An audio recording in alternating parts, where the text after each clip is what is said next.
Hello students, last lecture में हम लोगों ने एग्जिस्टेंस ऑफ लिमिट पढ़ा था, जिसमें आपको left hand limit and right hand limit के बारे में बताया गया था और कब लिमिट एग्जिस्ट करेगा उनके प्रॉपर्टी को भी बताया गया था और कुछ प्रॉब्लम भी हम लोगों ने लास्ट टाइम किया था। आज का लेक्चर जो हमारा स्टार्ट होने वाला है वो मेनली है फंडामेंटल थ्योरम ऑन लिमिट के बेस। तो चलिए सबसे पहले हम लोग हेडिंग दे देते हैं। हेडिंग दे दीजिए fundamental theorem on limit. Fundamental theorem on limit में क्या पढ़ना है हम लोगों को बच्चे? तो इसमें ये पढ़ना है कि मान लीजिए दो लिमिट गिवन है। क्या गिवन है? दो लिमिट गिवन है। तो सबसे पहला चीज तो if limit f x extending to a बराबर है and limit g x extending to a बराबर एम। मान लीजिए एफ एक्स का लिमिट ए पे जब एक्सटेंड कर रहा होगा ए पे एल दे रखा है और जी एक्स का लिमिट एम दे रखा है और यहां पे ये भी लिख लो where L and M are unique and finite.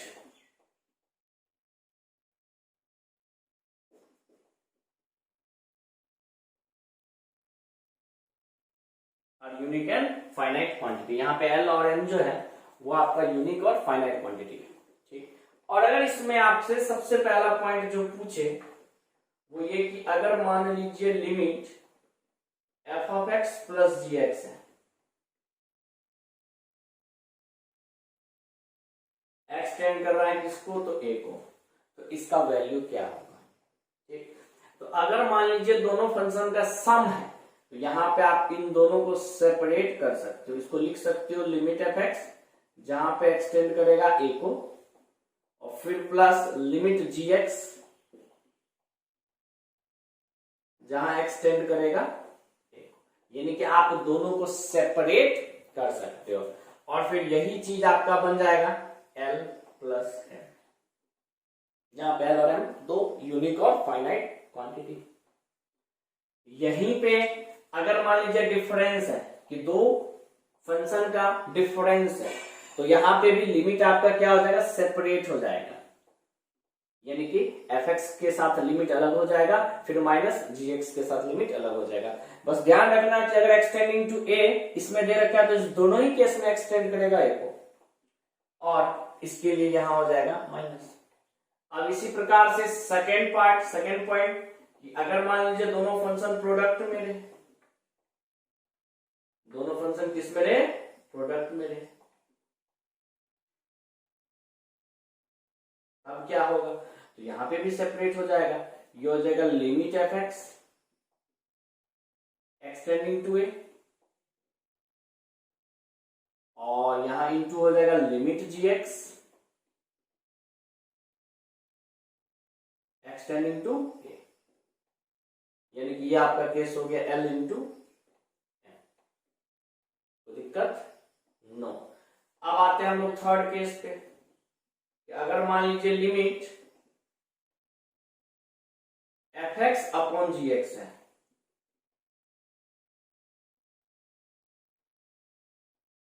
Extend कर रहा है ए को, तो यहां पे क्या हो जाएगा? ये हो जाएगा limit f x extending to a और बाय में हो जाएगा limit g x extending to a, यानी कि अगर डिवाइड में भी रहे तो ये भी आपका सेपरेट हो जाएगा, ये हो जाएगा एल अपॉन ए। अब अगर मान लीजिए लिमिट एक्सटेंडिंग टू ए के साथ में कोई कांस्टेंट, कोई स्केलर क्वांटिटी है, ये जो स्केलर क्वांटिटी है वो डायरेक्ट बाहर आ जाएगा। यहाँ पे के क्या है? तो के इज अ स्केलर क्वांटिटी।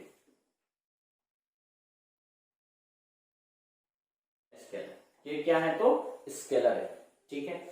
अब इसमें जैसे कि एक आध एग्जांपल देख लेते हैं। जैसे कि अगर मान लीजिए दे रखा हो लिमिट x टेंडिंग टू 2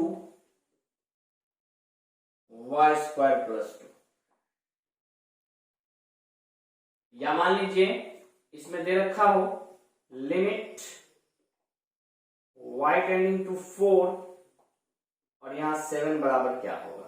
तो जैसा कि यहाँ पे लिमिट यहाँ x टेंड कर रहा है 2 को, जबकि यहाँ x का तो फंक्शन ही नहीं है, यहाँ क्या है तो y स्क्वायर प्लस 2, तो ये y स्क्वायर प्लस 2 मेरा स्केलर का काम करेगा और इस पूरे लिमिट का जो वैल्यू है वो डायरेक्ट हो जाएगा y स्क्वायर प्लस 2। और अगर मान लो जैसे लिमिट यहाँ y टेंडिंग टू 4 है, लिमिट के साथ 7 है, तो डायरेक्ट ये क्या हो जाएगा 7। यानी कि अगर कांस्टेंट या स्केलर क्वांटिटी है लिमिट के साथ, तो वो डायरेक्ट क्या हो जाएगा बाहर आ जाएगा।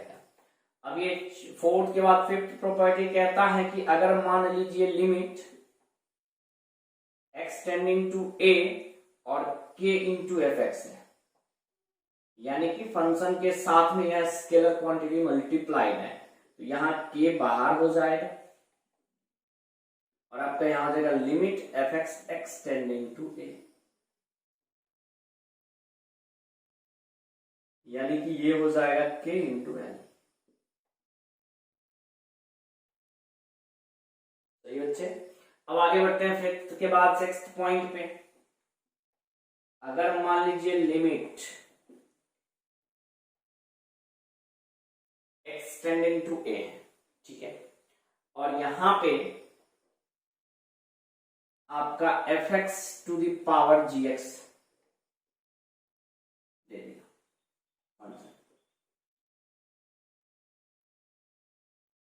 ये याद रखिएगा, ये कुछ इस प्रकार से हो जाएगा कि limit f x extending to A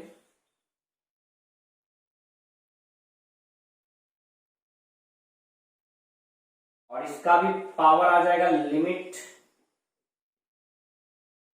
ji x extending to, यानी कि ये हो जाएगा आपका एल टू दी पावर। सही है बच्चे। तो ये आपका टोटल कितना, तो 6 प्रॉपर्टी हो गया। 6 के बाद हम लोग आगे बढ़ते हैं। हाँ, बस इसमें आप ये ध्यान रखिएगा, ये जो फॉर्म है ये 0/0 नेवर कम्स लिखते या नेवर इक्वल टू 0 की पावर 0, यानी ये ध्यान रखना है कि ये 0 के पावर 0 के फॉर्म में ना आए, क्योंकि 0 के पावर 0 आपका इनडेटरमिनेट फॉर्म हो जाता है। ये टोटल 6 हो गया। अब 7th प्रॉपर्टी क्या कहता है? 7th प्रॉपर्टी कहता है कि अगर आपने limit root under f x में लगा दिया और यह एक्सटेंड कर रहे हैं को, अगर मान लो फंक्शन रूट के अंदर में ले रखा है और आपको लिमिट निकालना है, तब आप क्या करोगे, तो ये जो लिमिट है ये तो फंक्शन के साथ लग जाएगा, एक्स टेंड कर रहा है ए को तो यहां भी टेंड करेगा और ये टोटल का टोटल चीज आ जाएगा रूट अंडर में और ये हो जाएगा इस तरीके से। कोई दिक्कत होना भी नहीं चाहिए। 7th के बाद आपका 8th प्रॉपर्टी है कि अगर मान लो कि आपका फंक्शन मॉडुलस के अंदर,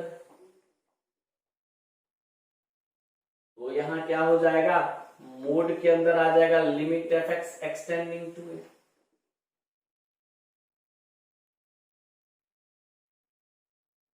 यानी कि मोड के अंदर में एल। ठीक है। 8th के बाद 9th प्रॉपर्टी कहता है आपका कि अगर मान लीजिए लिमिट एफ ऑफ एक्स और एक्सटेंडिंग टू ए है, ये डायरेक्ट एफ ऑफ ए के बराबर हो जाएगा। अब सवाल उठता है सर डायरेक्ट एक्स के जगह पे क्यों? बस यहां ये ध्यान रखना कि प्रोवाइडेड ये दिया हुआ हो कि F x is a continuous function,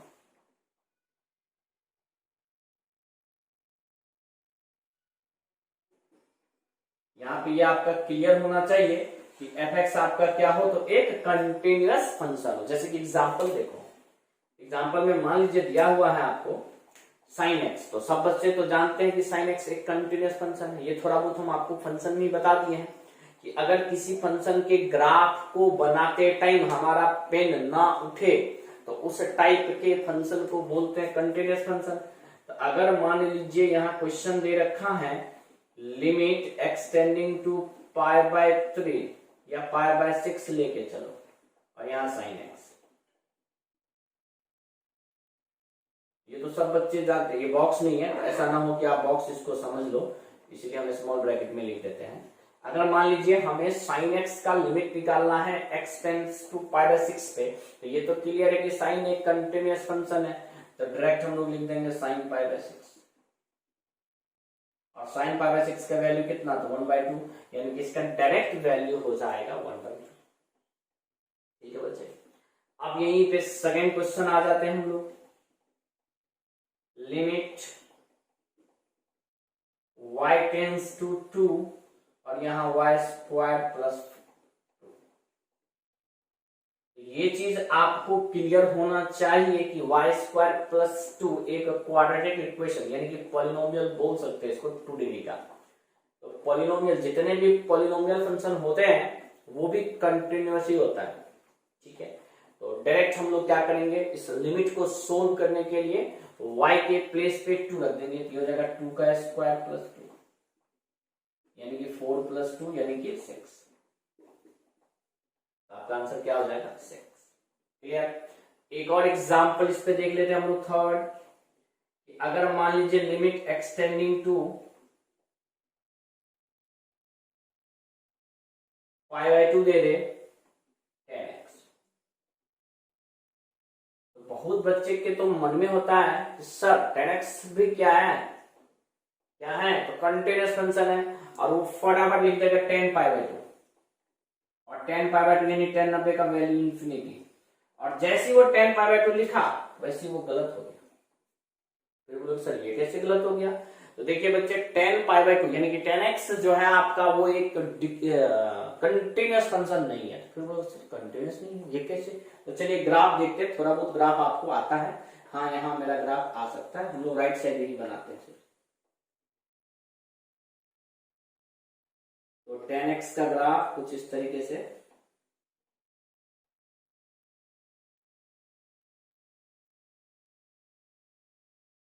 देखो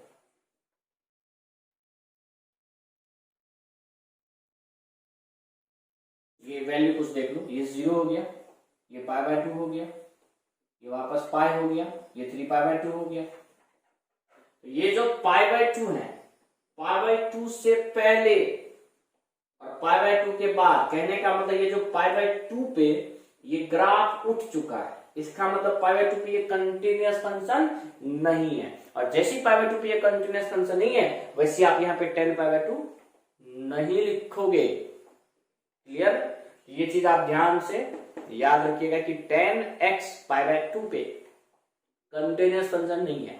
हाँ अगर यही बोलता कि 10x 0 से π/2, 0 मत बोलो, -π/2 से लेके π/2 तक कंटिन्यूअस है, तो हाँ -π/2 से π/2 के बीच में 10x कंटिन्यूअस है, लेकिन π/2 पे 10x कंटिन्यूअस नहीं है, इस वजह से डायरेक्ट ये 10π/2 के बराबर नहीं होगा।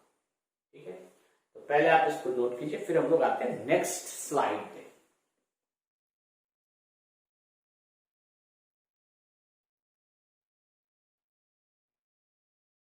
बच्चे आपका प्रॉपर्टी नंबर 9 से रिलेटेड कुछ पार्टिकुलर केस है। जैसा कि प्रॉपर्टी नंबर 9 में आपको बताया गया कि अगर कोई भी फंक्शन कंटिन्यूअस है तो डायरेक्ट आप x का वैल्यू उसमें पुट कर सकते हो। यहाँ पे हम लोग बात करेंगे पॉलिनोमियल फंक्शन की। तो ये जो आपका पॉलिनोमियल फंक्शन होता है वो भी एक कंटिन्यूअस होता है, बस उसको इंडिकेट हम लोग किस तरीके से कर दिए यहाँ पे, तो px से। तो अगर पॉलिनोमियल फंक्शन है तो डायरेक्ट आप x के जगह रख दोगे तो ये p ऑफ a हो जाएगा। ठीक है, अब इस पे बेस्ड कुछ छोटा छोटा 4 प्रॉब्लम है। जैसे कि फर्स्ट क्वेश्चन कह रहा है कि लिमिट, ये क्वाड्रेटिक इक्वेशन जो है कि 2 डिग्री का पॉलिनोमियल हुआ और यहाँ एक्सटेंड करना है 2 को, इसका मतलब इसमें आपको x के जगह पे क्या रख देना है, तो 2 रख देना है।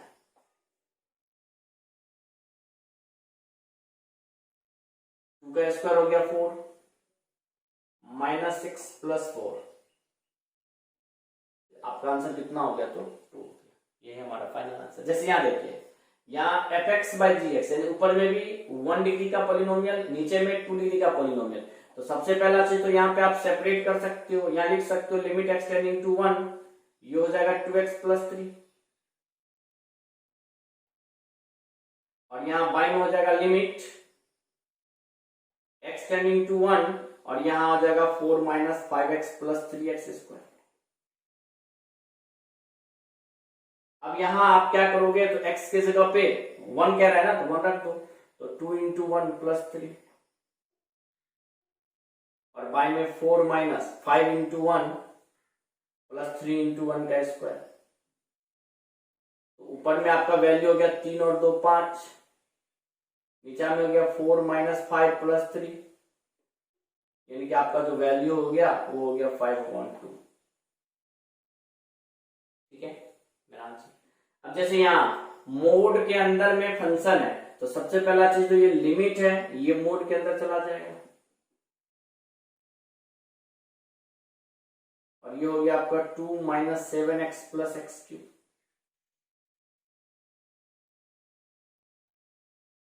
ठीक है, अब यहाँ x के जगह -2 रख दोगे, ये हो जाएगा 2, -2 रखने पे ये हो जाएगा +14, और -2 का क्यूब हो जाएगा -8।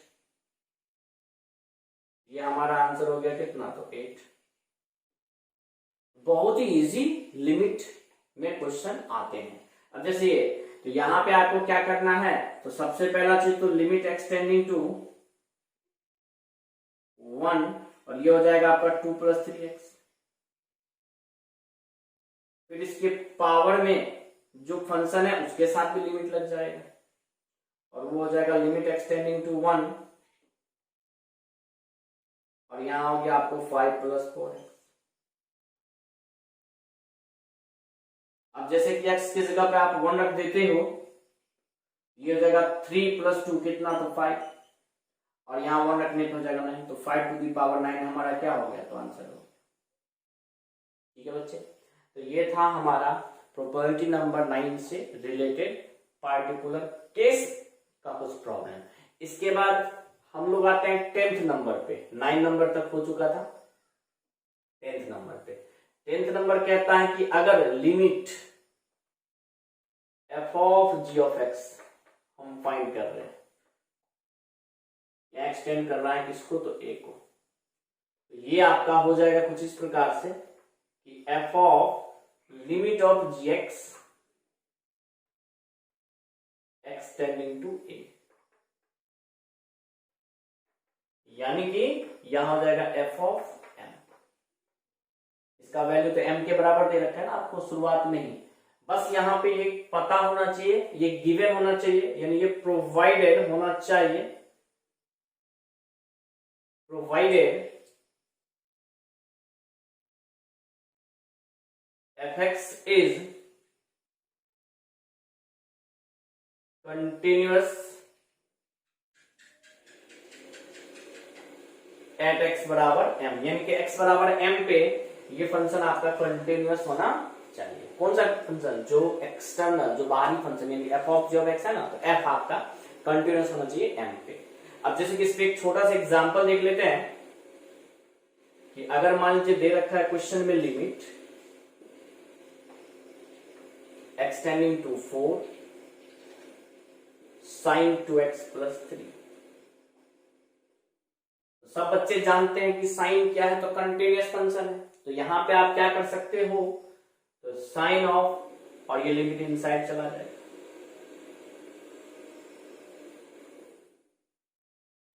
अब जैसे कि 2x + 3 में x की जगह 4 रखो, तो 4 दूना 8 3 11, यानी कि आपका वैल्यू क्या हो जाएगा? तो साइन 11, और यही हमारा आंसर। ठीक है, अब इसमें भी एक छोटा सा पार्टिकुलर केस है, तो फिर बोलोगे सर इसमें क्या पार्टिकुलर केस है? तो जैसा कि सब बच्चे पहले से जानते हैं कि लॉग और एक्सपोनेंशियल कंटिन्यूअस फंक्शन होता है, जानते हो कि नहीं जानते हो? सब बच्चे जानते होंगे कि लॉगरिथमिक फंक्शन भी कंटिन्यूअस होता है और एक्सपोनेंशियल फंक्शन भी कंटिन्यूअस होता है। ये आपके पास पहले से ग्राफ मौजूद है, आप देख लो कि लॉग का ग्राफ बनाने में हमें पेन उठाने की जरूरत नहीं पड़ती है। तो पार्टिकुलर केस इसमें यही चीज है कि अगर limit of log of F of x आपसे पूछते हैं, एक्सटेंड कर रहा हूं ए को, तो डायरेक्ट आप लिख दोगे लॉग ऑफ, और लॉग के इनसाइड में लिमिट लग जाएगा, limit f x extending to a, और ये वैल्यू दे देगा लॉग ऑफ एल। ठीक है, अब इसके बाद सेकेंड, अगर मान लीजिए लिमिट एक्सटेंडिंग टू ए है और ये e to the power f x दे दिया, तो क्या हो जाएगा e to the power limit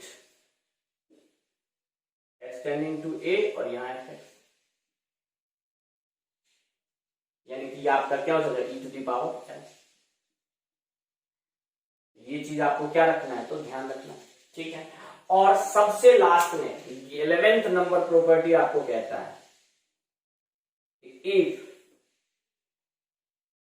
f x greater than g x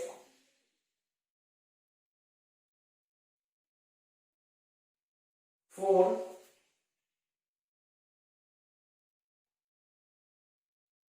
x बराबर ए। मान लीजिए एक्स बराबर ए के लिए एफ एक्स आपका ग्रेटर देन है जी एक्स से, देन हम लोग ये बोलेंगे कि limit of f x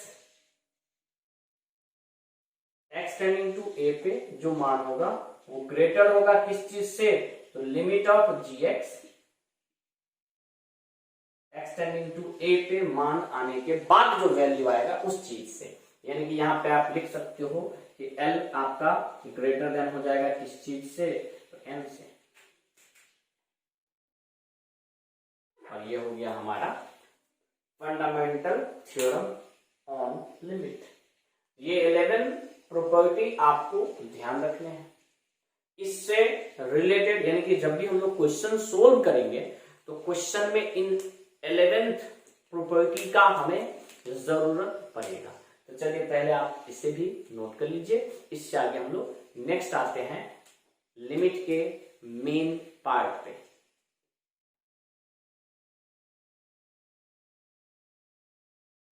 fundamental theorem के बाद जो सबसे मेन पार्ट है लिमिट का, हम उस पे आते हैं, और इसमें सबसे पहले आप हेडिंग दे दीजिए some useful limits. Some useful limits.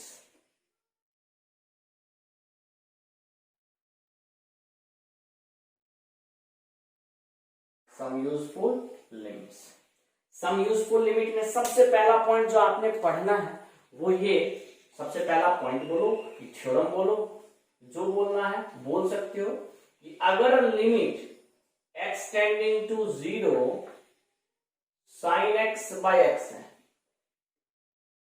तो इसका वैल्यू 1 हो जाएगा। जहां पे x इज इन रेडियन, जहां पे x क्या है आपका, तो रेडियन में। ठीक है, अब चलिए इसको हम लोग प्रूफ भी करेंगे। कि हाँ भाई कैसे साइन एक्स बाय एक्स 1 कैसे, तो चलिए प्रूफ देख लेते हैं। छोटा सा प्रूफ है, यहां पे लिखा हुआ है limit extending to 0 sine x by x. तो हमने आपको एक्सपेंशन बता रखा है साइन का, बोला था ध्यान रखने को। तो साइन एक्स का एक्सपेंशन होता है, जो भी होता है आपको याद होगा, वो वैल्यू यहां पे रख दोगे। तो साइन एक्स का एक्सपेंशन हो जाएगा x minus x cube by 3 का factorial plus x to the power 5 by 5 का फैक्टोरियल, फिर माइनस, एंड इसी प्रकार से शो ऑन, और इसके बाय में एक्स।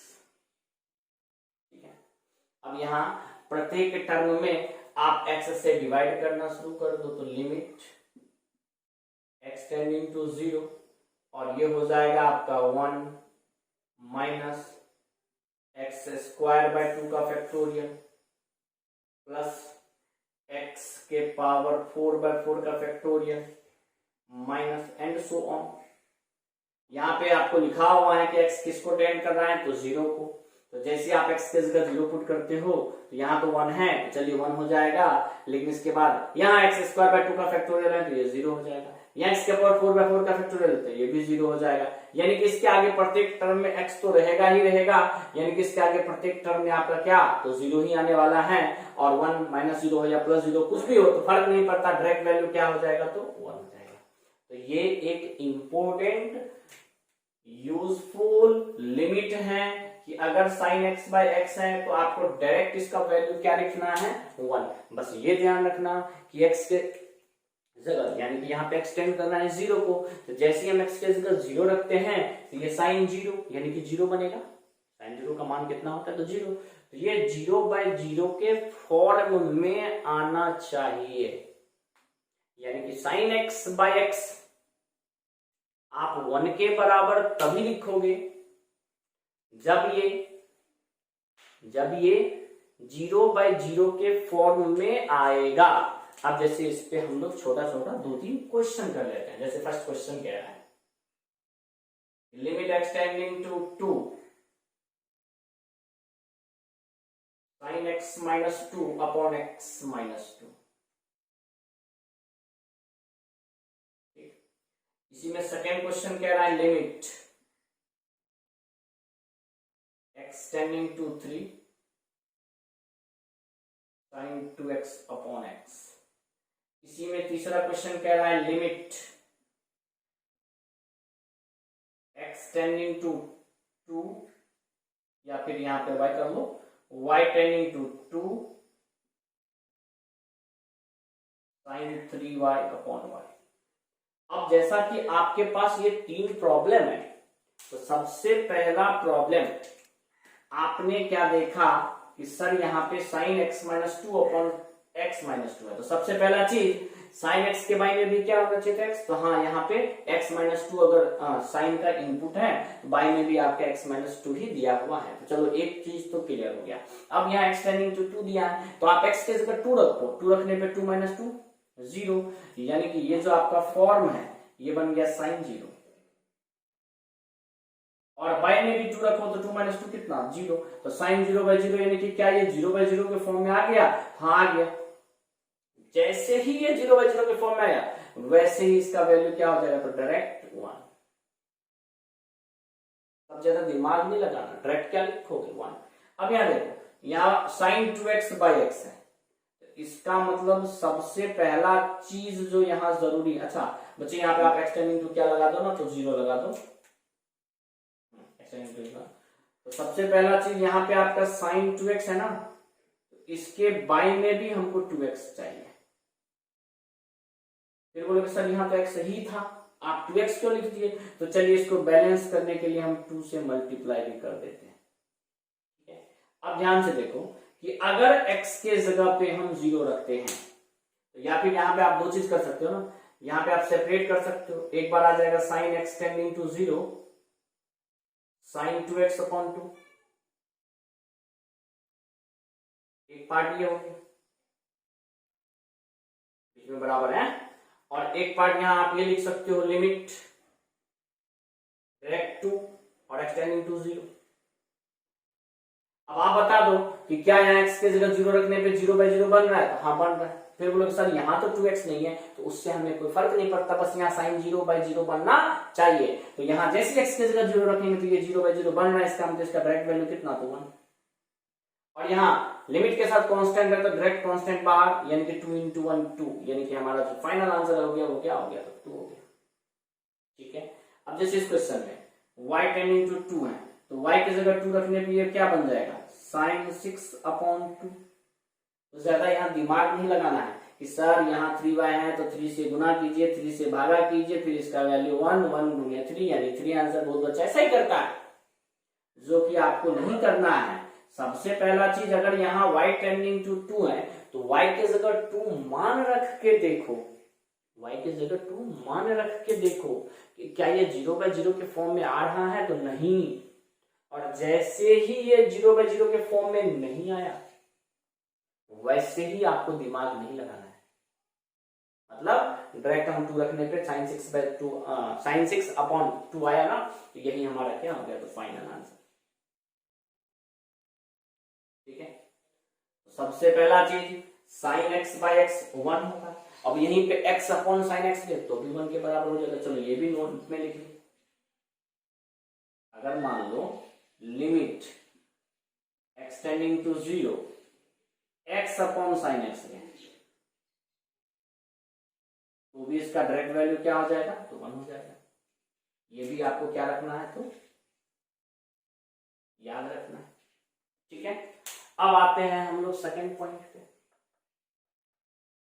सेकेंड पॉइंट है हमारा कि अगर लिमिट 10x अपॉन एक्स रहे,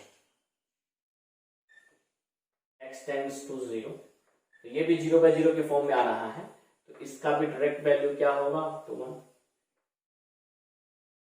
x इज इन रेडियन, यहां पे x किस में है, तो रेडियन में। चलिए इसका भी प्रूफ देख लेते हैं। प्रूफ में क्या है, तो सबसे पहला चीज तो आप क्वेश्चन लिख लो कि limit x tends to 0 10x upon x। इसी चीज को हमें क्या करना है, तो आगे तोड़ ताड़ के प्रूफ करना है। तो सबसे पहला चीज, क्या आप लोग 10x के जगह पे साइन बाय कॉस लिख सकते हो, तो ऑफ कोर्स लिख सकते हो। तो चलिए सबसे पहले आपने क्या किया, तो लिमिट एक्सटेंडिंग टू 0 10x की जगह पे लिख दिया साइन अपॉन कॉस और इनटू में 1/x तो है, और ये वाला x साइड कर दिया थोड़ा सा। अब यहां पे आप क्या करोगे, तो एक बार लिमिट के साथ में साइन x/x रख लोगे और एक बार आप 1/cos x, यानी कि इसको थोड़ा सा सेपरेट कर दो। फिर कोई बच्चा का सवाल आ सकता है, सर ऐसा क्यों, क्योंकि हमें पता है कि sin x/x बनाने पे हमारा इजीली मान 1 आ जाएगा, इसीलिए हम इस दोनों पार्ट को साइड कर दिए। यानी कि ये हो जाएगा आपका limit extending to 0 sin x/x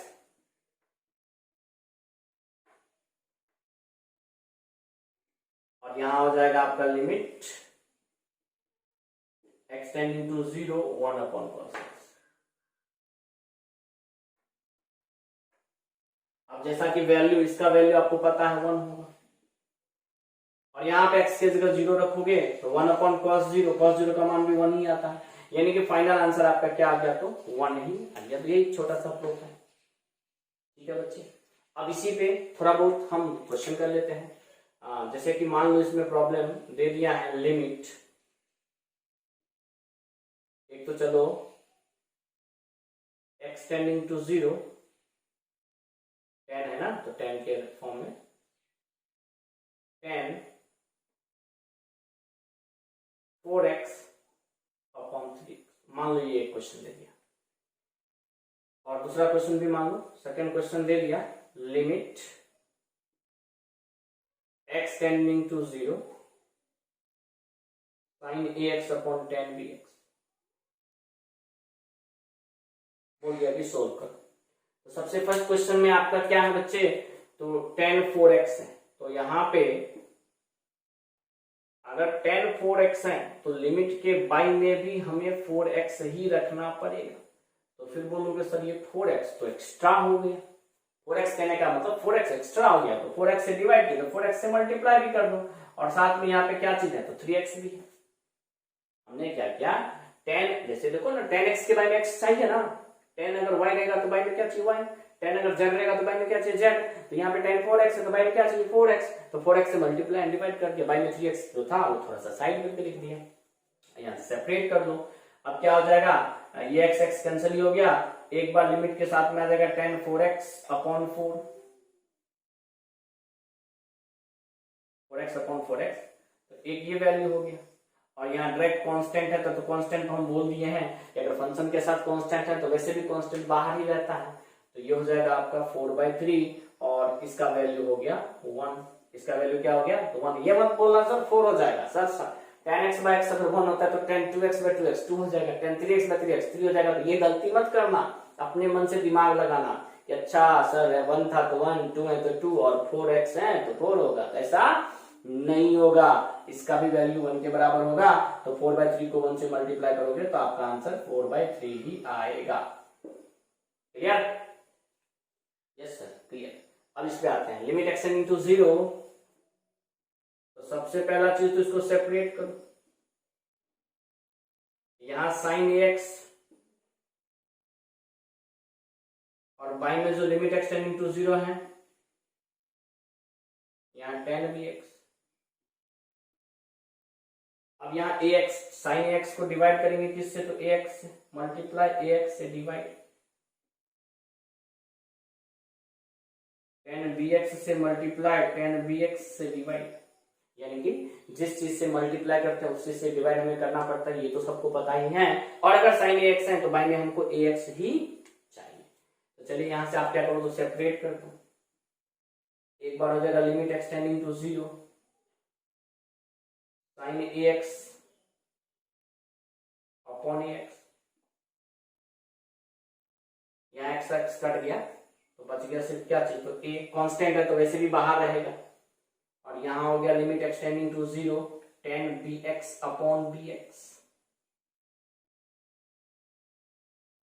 यहां पे भी कांस्टेंट भी है तो सेपरेट रहेगा।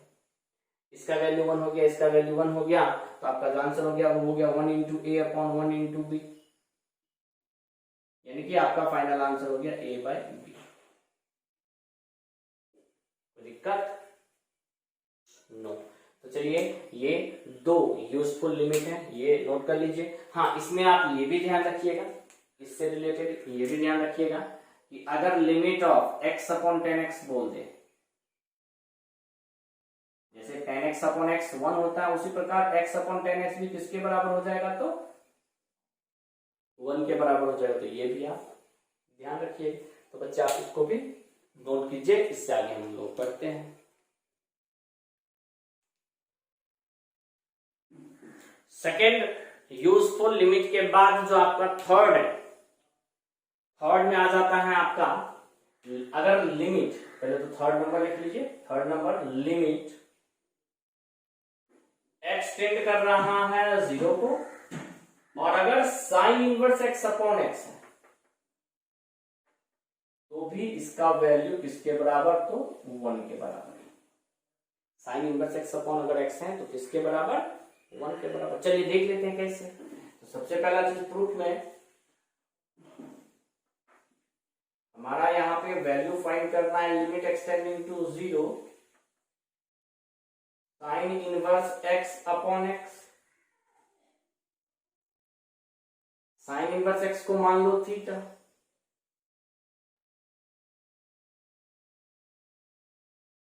यहां से साइन थीटा हो जाएगा किसके बराबर, x के बराबर।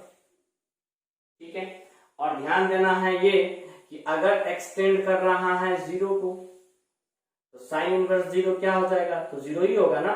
तो उस टाइम पे थीटा भी मेरा किसको टेंड करेगा बच्चे, तो 0 को ही टेंड करेगा। अगर x की जगह 0 रखो तो थीटा 0 नहीं आएगा, साइन इनवर्स 0 0 ही होता है। तो उसी प्रकार से आप यहां ये लिख सकते हो कि लिमिट x टेंस टू 0 बन जाएगा theta tends to 0, sine inverse x की जगह मान लिया थीटा और x हो जाएगा साइन थीटा।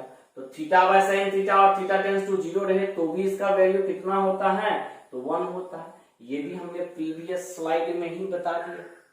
तो ध्यान रखिएगा कि जब कभी भी आपसे पूछा जाए sign inverse x upon x का वैल्यू और एक्सटेंडिंग टू कितना 0, तो वैल्यू हो जाएगा 1। अब इस पे छोटा सा क्वेश्चन देख लीजिए कि अगर लिमिट एक्सटेंडिंग टू 0 दे रखा हो और आपसे sine inverse x upon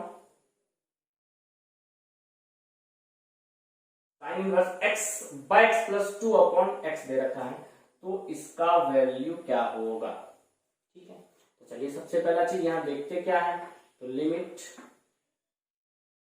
extending to 0 sine inverse x upon x plus 2, तो बाई में भी हमको क्या लिखना पड़ेगा, तो x अपॉन x प्लस 2। बस आपने क्या देखा, तो इसके बराबर लाने के लिए ये x+2 एक्स्ट्रा में है, तो x+2 से हमें यहाँ क्या करना पड़ेगा, तो डिवाइड भी करना पड़ेगा। कहने का मतलब यहाँ x/x+2 एक्स्ट्रा लगाए ना, तो इस चीज से यहाँ डिवाइड किया तो यहाँ मल्टीप्लाई करना पड़ेगा ताकि बैलेंस हो जाए। अब यहाँ आप क्या करो, तो सेपरेट कर दो। सेपरेट इन द सेंस कि एक बार हो जाएगा limit extending to 0 sine inverse x/x+2, और फिर इसके बाद यहां हो जाएगा x/x+2। एक तो चलिए ये हो गया, और एक बार लिमिट एक्सटेंडिंग टू 0 रखने के बाद यहां हो जाएगा 1/x+2। यहां इस पूरे का वैल्यू हो जाएगा 1, और यहाँ x की जगह जब 0 रख देंगे तो ये हो जाएगा 1/2, क्योंकि 0+2 तो 2 ही ना होगा, और 1 को 1/2 से डिवाइड करोगे तो क्या हो जाएगा 1/2। यही मेरा आंसर। तो जिस तरीके से थर्ड नंबर प्रॉपर्टी है, फोर्थ नंबर प्रॉपर्टी आपका हो जाएगा कि अगर लिमिट एक्सटेंडिंग टू 0 और tan इनवर्स x/x है, तो भी इसका वैल्यू किसके बराबर, तो 1 के बराबर। और इसका भी प्रूफ सेम तीसरे के जैसे ही प्रूफ है, तो वो करने की जरूरत नहीं है। अब इसमें एक छोटा सा प्रॉब्लम कर लीजिए कि मान लीजिए आपसे क्वेश्चन पूछ दिया कि limit extending to 0 π/4 minus tan inverse 1 - x/x, और बोल दिया वैल्यू बताने को इसका। तो चलिए ये एक ऐसा क्वेश्चन है जिसमें आपको इनवर्स ट्रिग्नोमेट्रिक फंक्शन का भी जरूरत पड़ गया। बहुत बच्चा सोच रहा है सर ये कैसे जरूरत पड़ गया। तो देखिए सबसे पहला चीज आप क्या π/4 की जगह पे π/4 की जगह पे tan इनवर्स 1 लिख सकते हो, तो ऑफ कोर्स लिख सकते हैं सर। और यहाँ पे आगे दे रखा है माइनस में tan इनवर्स 1 - x। अब जैसा कि आप जानते हो ये हो जाएगा tan inverse x minus tan inverse y के फॉर्मूले के जैसा। यहां आपको लिखना पड़ेगा limit extending to 0 tan inverse, और ये हो जाएगा x minus y upon 1 plus x into y, और y में क्या है इसके टोटल तो x है। अब जैसा कि यहाँ पे जब आप सोल्व कर लोगे तो ये 1 से 1 तो चला ही गया, ये बच गया आपका लिमिट एक्सटेंडिंग टू 0, यहां tan इनवर्स x अपॉन यहां हो जाएगा 2 - x, ठीक है। और इसके बाई में हमको x दे रखा है लेकिन 2 - x भी चाहिए, तो 2 - x से यहां मल्टीप्लाई और डिवाइड दोनों करना पड़ा। अब जैसा कि आप यहां देखोगे तो ये एक बन जाएगा limit extending to 0 tan inverse x upon 2 - x, और इसके भी बाई में हो जाएगा x अपॉन 2 - x, और यहां हो जाएगा limit extending to 0 1 upon 2 - x। जब बात करेंगे बच्चे वैल्यू का, तो इस पूरे फंक्शन का जो वैल्यू हो जाएगा ये 1 हो जाएगा, और यहाँ x के जगह 0 रखने पे 1/2 हो जाएगा, यानी कि इसका भी वैल्यू आपको कितना हो गया, तो 1/2 ही हो गया। तो ये था आपका प्रॉपर्टी नंबर 4। आसान है, मुश्किल नहीं कह सकते। अब प्रॉपर्टी नंबर 5 भी आप देख लीजिए बच्चे। प्रॉपर्टी नंबर 5 कहता है कि अगर लिमिट एक्सटेंडिंग टू 0 है और log 1 plus x upon x है, तो भी इसका वैल्यू क्या होगा, तो 1 ही होगा। इसका वैल्यू क्या होगा, तो 1 ही होगा।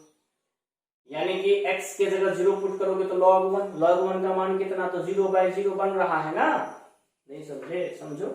अगर मान लो x के जगह 1 पुट कर दिए तो ये हो गया log 1, x के जगह 0 पुट कर दिए तो ये ऊपर में हो गया log 1/0। log 1 का मान कितना, तो 0।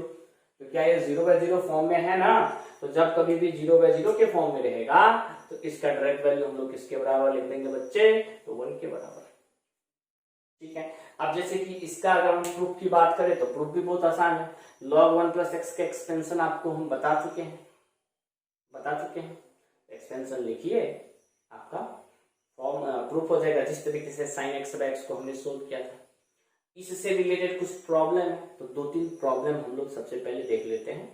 ठीक, तो बच्चे ये 4 प्रॉब्लम है जो कि प्रॉपर्टी नंबर 5 से रिलेटेड है। सबसे पहला चीज तो आपको ये ध्यान में रखना पड़ेगा कि अगर log 1 प्लस एक्स है तो बाई में क्या है x, यानी कि इससे, इस इनपुट से एक कम, तो ये हमेशा ध्यान रखिएगा। तो जैसा कि यहाँ पे हम अगर x के जगह 1 रख देते हैं तो आप चेक कर लो कि ये 0/0 बन रहा है। सबसे पहला चीज तो 0/0 बनना चाहिए, इनडिटरमिनेट फॉर्म आना चाहिए, और उस इनडिटरमिनेट फॉर्म को ही रिमूव करने के लिए हम लोग लिमिट का यूज करते हैं। तो 0/0 आ रहा है, आप चेक कर लेना। ठीक, अब उसके बाद हम लोग क्या करेंगे बच्चे, तो सबसे पहले तो देखेंगे कि हाँ 3x माइनस 2 जो यहाँ दे रखा है, क्या दे रखा है, log के साथ में 3x माइनस 2, इसमें से अगर एक माइनस किया जाए तो क्या आएगा, तो 3x माइनस 2 में से एक घटाओगे तो क्या होगा, तो 3x माइनस 3 होगा ना। तो बाई में हमको 3x माइनस 3 ही चाहिए, तो जो चीज से आप डिवाइड करोगे उसी चीज से मल्टीप्लाई भी करना पड़ेगा। तो 3x माइनस 3 से मल्टीप्लाई भी कर दिया, और इसके बाई में क्या आता है, x माइनस 1। अब इसके बाद ये हो गया लिमिट एक्सटेंडिंग टू 1, ये हो गया log 3x minus 2 upon 3x minus 3, ये एक सेपरेट कर दी, और यहां पे एक बार हो जाएगा लिमिट एक्सटेंडिंग टू 1, 3 कॉमन ले लिए तो x minus 1 upon x minus 1। और जब वैल्यू की बात करेंगे बच्चे तो इसका तो डायरेक्ट वैल्यू आपको 1 लिखना पड़ेगा, क्योंकि ये 0/0 फॉर्म में आ रहा है। और यहाँ x माइनस 1 कैंसिल होने के बाद लिमिट के साथ सिर्फ 3 रह जाएगा, तो डायरेक्ट आंसर कितना, तो 3, तो 3 इंटू 1 आपका आंसर हो गया 3। हाँ, बहुत बच्चे के मन में होगा सर आप तो बोले log 1 प्लस एक्स के बाई में एक्स रहेगा तब 1, तो यहाँ पे आप कंसेप्ट समझिए कि कंसेप्ट क्या कहता है। कंसेप्ट कहता है कि 0/0 फॉर्म में बनना चाहिए, एक्सटेंडिंग टू, जैसे वहां 0 दे रखा है, यहाँ कुछ भी दे रखा है, उससे मतलब नहीं है हमें मतलब है कि क्या ये 0/0 के फॉर्म में बन रहा है या नहीं बन रहा है। बन रहा है तो फिर ठीक है, 0 मेरा उस पूरे फंक्शन का, पूरे लिमिट का वैल्यू क्या हो जाएगा, तो 1।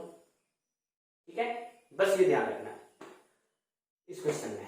तो सबसे पहला चीज तो यहाँ लिमिट एक्सटेंडिंग टू 0, log के साथ में है 1 माइनस 2x, 1 माइनस 2x में से 1 घटा दो तो बाई में क्या चाहिए, माइनस 2x, जबकि यहाँ x है तो इसको बैलेंस करने के लिए सिर्फ -2 से मल्टीप्लाई करना पड़ेगा, और इस पूरे फंक्शन का, इस पूरे लिमिट का जो वैल्यू हो जाएगा बच्चे वो आपका 1 हो जाएगा। क्यों, क्योंकि x के जगह 0 रखो तो 0/0 फॉर्म में आ रहा है। अब ये मत खोजना कि सर 1 प्लस एक्स के बाई में x रहेगा तभी 1 होगा, ये चीज आपको ध्यान रखना पड़ेगा अच्छे से, क्लियर। तो चलिए इसका डायरेक्ट वैल्यू क्या हो जाएगा, तो 1, और 1 मल्टीप्लाइड बाय कितना, तो -2, तो आपका आंसर हो गया -2। अब नेक्स्ट क्वेश्चन पे आते हैं। अब यहाँ 5 माइनस एक्स है, तो 5 माइनस एक्स में से एक घटाओ तो क्या होगा, 4 माइनस एक्स। तो यहाँ पे हमारा लिमिट एक्सटेंडिंग टू 4 दे रखा है, log 5 माइनस एक्स यहां दे रखा है, और बाई में हमको चाहिए 4 माइनस एक्स, जबकि ये दे रखा था x माइनस 4। तो x माइनस 4 को जब 4 माइनस एक्स लिखेंगे तो बैलेंस करने के लिए -1 से भी मल्टीप्लाई करना पड़ेगा। अब आपका जो आंसर हो गया ये 1 बाय -1, तो सेपरेट कर दीजिए, आगे लिख लीजिए, और यहां बच गया limit extending to 4 log 5 minus x upon 4 minus x,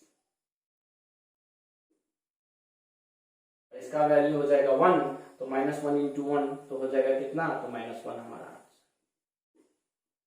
अब आप इस क्वेश्चन पे यहाँ क्या है, एक चीज और ध्यान रखना, सर यहाँ बेस में क्या दिया है, तो बेस अगर कुछ भी नहीं लिखा है तो मैथमेटिक्स में हम लोग नेचुरल यानी कि बेस ई लेके चलेंगे।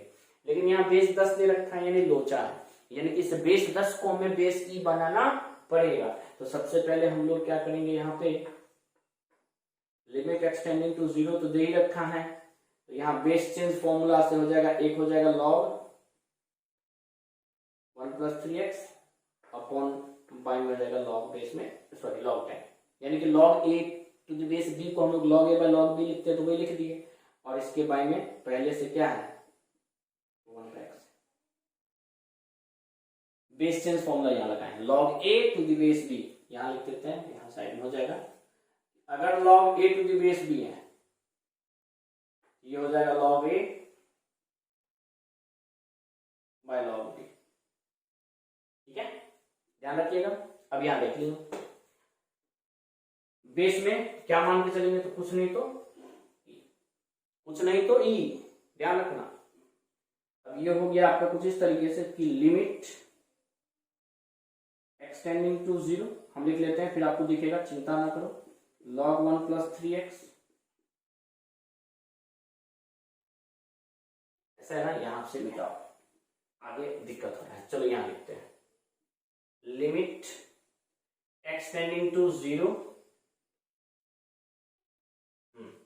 यहां पे हो गया log 1 + 3x, 1 + 3x में से 1 माइनस करोगे तो कितना हो जाएगा बच्चे, तो 3x, यानी कि हमको बाई में चाहिए 3x, जबकि यहाँ पे है क्या चीज, तो x, तो इसको बैलेंस करने के लिए 3 से मल्टीप्लाई कर दो, और ये बाई में पहले से क्या दे रखा है log 10 to the base e, ये तो कांस्टेंट है, और इस पूरे फंक्शन का डायरेक्ट जो मान हो जाएगा अकॉर्डिंग टू प्रॉपर्टी नंबर 5 क्या हो जाएगा, तो 1।